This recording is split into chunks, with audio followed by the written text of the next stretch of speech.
start to get yourself a real problem, as Mr. Macron, President Macron there in France, is starting to figure out. So he's calling for elections, you see. But I don't know if that's going to work out so well, because the French people have really had it with the mass migration issue, and they've really had it with the inflation issue. And, you know, the French, they're pretty vocal. They like to be heard. Take a look at this map here. I mean, he's suffering, and he may not win these elections, because I want you to see conservatism. He calls this right wing. I'm calling it all of France. The brown part is the right wing part. Kind of looks like all of France, right? I don't really think you can sit there and say that's all just right wing. That just looks like France. Does it not? I mean, it either looks like France or it looks like San Francisco with its little app.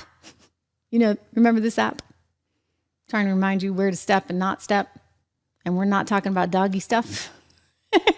Anyway, back to France for a second. That's San Francisco with its own problems. But here's France.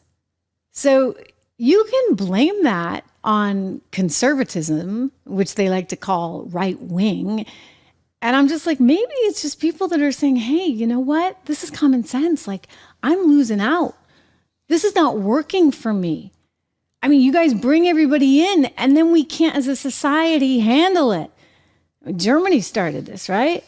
When Angela Merkel thought it would just be brilliant to bring all the Syrians into Germany, and all of a sudden they had to like reconstruct the pool hours, because men and women who historically used to go to their version of like the Y and swim every day now couldn't do that together, because the women, the German women, were getting harassed by the migrant men who had never seen women in a swimsuit before. And the next thing you know, you got the hours for the men to swim and the hours for the women to swim. And you don't think that that starts to irritate the German population? Let me tell you, it does. Just like it irritates the Boston population.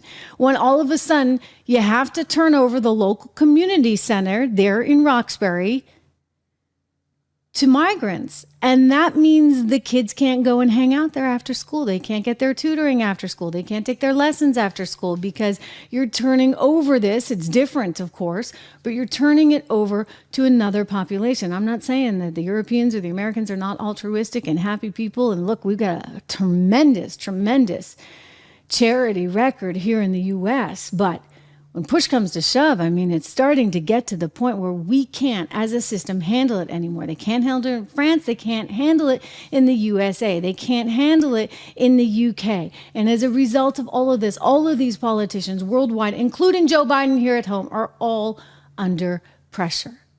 It's one of the reasons why I'm so happy to have partnered with Americans for Prosperity, AmericansForProsperity.org, an organization that's really looking at the immigration issue up close. We just had Dan Tilson on the show the other day. You can watch that. It was on Friday's show. I encourage you to look at the interview, because you know what? He breaks it down into a 4-part pillar plan to look at immigration head on. Because you can't have a country. I'm sorry, you just can't have a country without borders.